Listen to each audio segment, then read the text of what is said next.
And away from the elections campaign train, PZ Nigeria PLC, makers of Cousins Baby products, has hosted its second Cousins Baby Moments.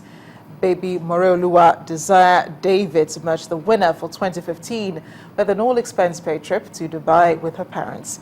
Our correspondent Loretta Chogo reports. It's an assemblage of cute babies, the second Cousins Baby Moment. These all very attractive and curious babies have for months had their pictures flood Facebook, with some receiving a number of likes. The likes needed to make it to the finale of the Baby Moment competition. And from over 200 babies, 10 emerged the final competitors, but a winner must be declared. The judges are looking out for an X factor in the baby's dressing, Nathaniel, fine boy. Yeah. Activities, personality, and a star smile. And the winner is Moreoluwa Davis wears the crown.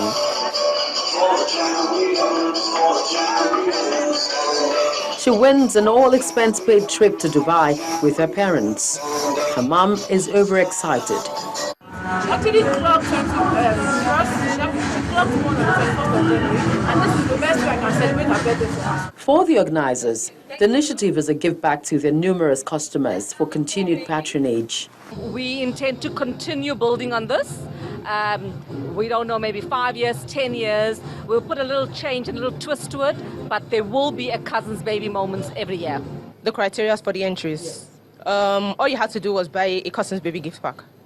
The Cousins Baby promo gift pack, actually, there's a scratch card inside it, and you go online to upload your baby's picture and get your family and friends to vote. The first and second runner-ups in the competition got cash gifts. Perhaps willing contestants can now join in the Cousins Baby Moments 3 for 2016. Loretta Chogo, Channels Television News. The Nigerian Sugar Development Council has promised to make Nigeria a major player in the global sugar trade by ensuring a national self-sufficiency in the products with surplus to export. The Executive Secretary of the Council, Dr. Lateef Busari, told Channels Television that the Council is hoping to achieve self-sufficiency for the country by 2020.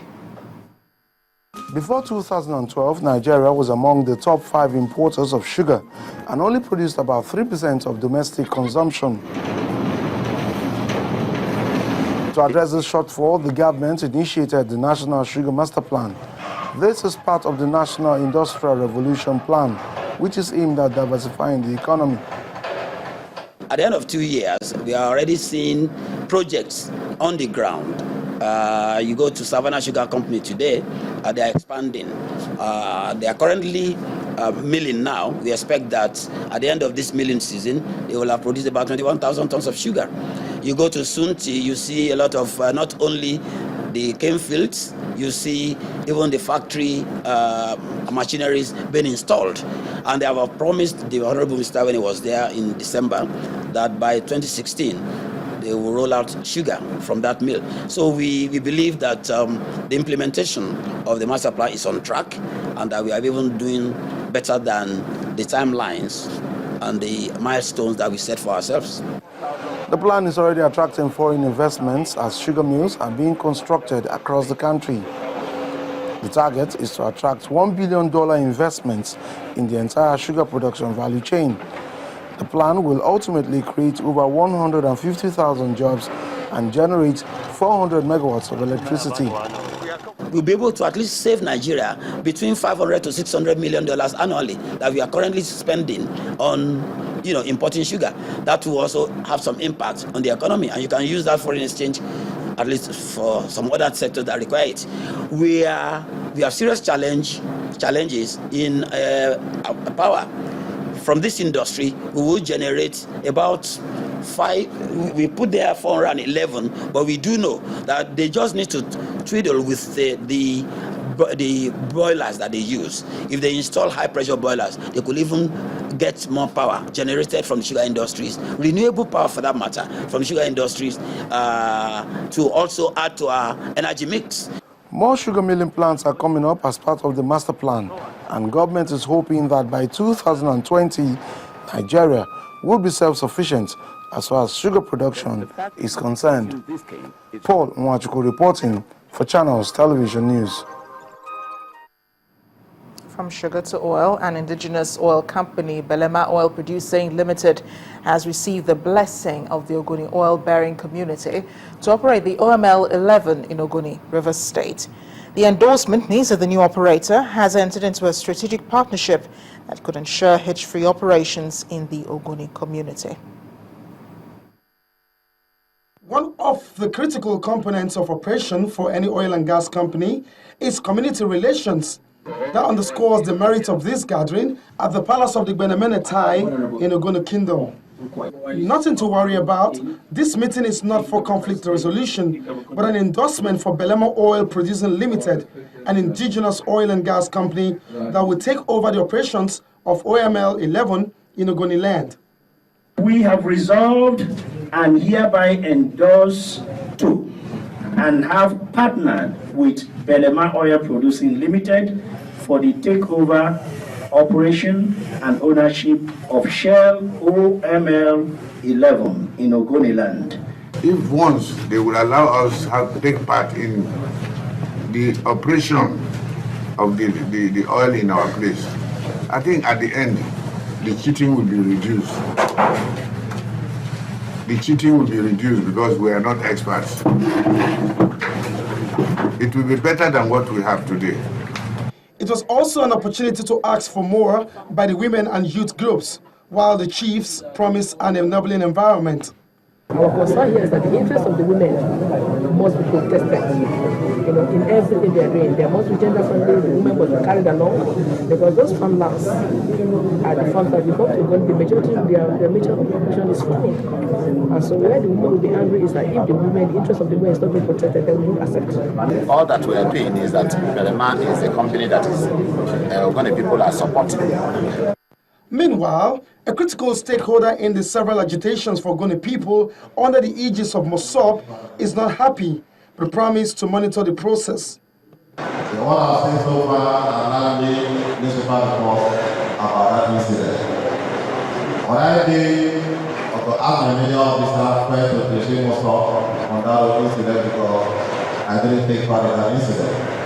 I didn't know about it, and nobody informed me that something was going to take place. Today, the people have agreed that there should be further consultations with the leadership and then the people and all strata of the Ogoni society and ethnic nationality, so we come up with a united position. OML 11 is one of the oil assets that have not been operated on in the last 10 years. Residents of Ibafo community, a connecting town of Lagos and Ogun State, are aggrieved over what they call total abandonment by the power holding company of Nigeria, the PHCN.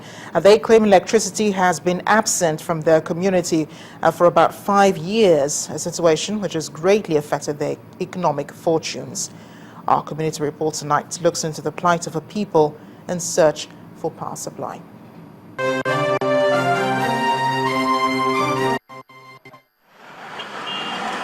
A routine inspection drive on the ever-busy Lagos-Ibadan Expressway. At the moment, everything appears calm.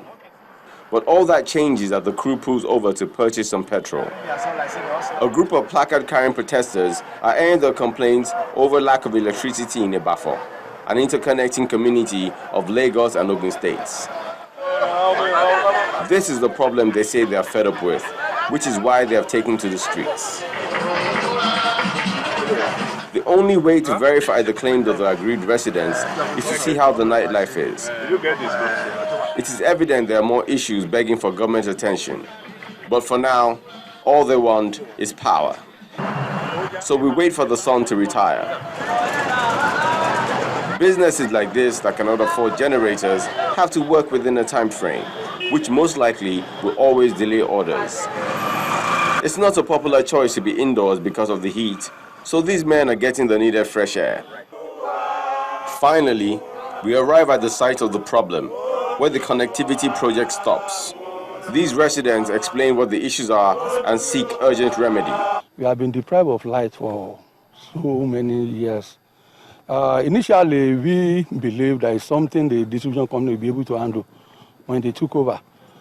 But all we heard from them is that the old 33 kV feeder line from Abeokuta is being overloaded. And rehabilitating it is a big challenge. The whole PSN have been trying their best, maybe 2 hours, 3 hours, then another 1 week, we get it like that. But there was a change along the line, and it seems we have been isolated totally. Move or Father, they're having light regularly. But from Asheshe Ibafo, we have been isolated. And we have visited Ibadan Electrical Distribution Company several times. And the only thing they are trying to let us know is until the new line, that is the new 33 kV line coming from Okaro, is constructed, they may not be able to help. All we need is light. We have tried our best as a community. We are the one that bought the pole, bought the wire, that even bought the transformer. What next? What is the essence of having good phone and don't have a SIM?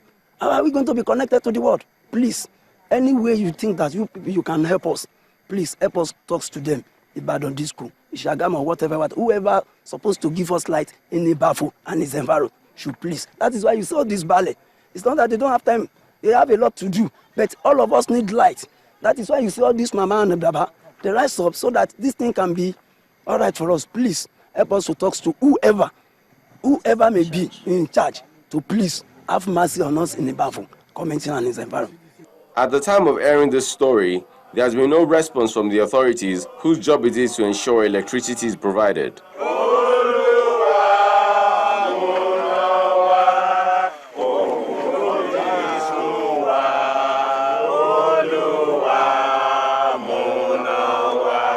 And until that happens, the people have to make do with generators and moonlight as alternative sources of power. And now to the arts. The Crust is a group exhibition by some artists who met online and decided to meet physically to share their ideas through works of art. And it's refreshing to see what these artists bring together on issues very dear to their hearts.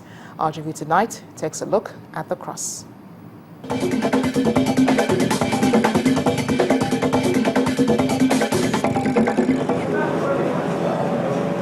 When young minds that share a common passion to sustain tradition meet, where talent abounds, it becomes an avenue to express their thought or desire, doing what they know how to do best, the arts. This exhibition is titled The Crux.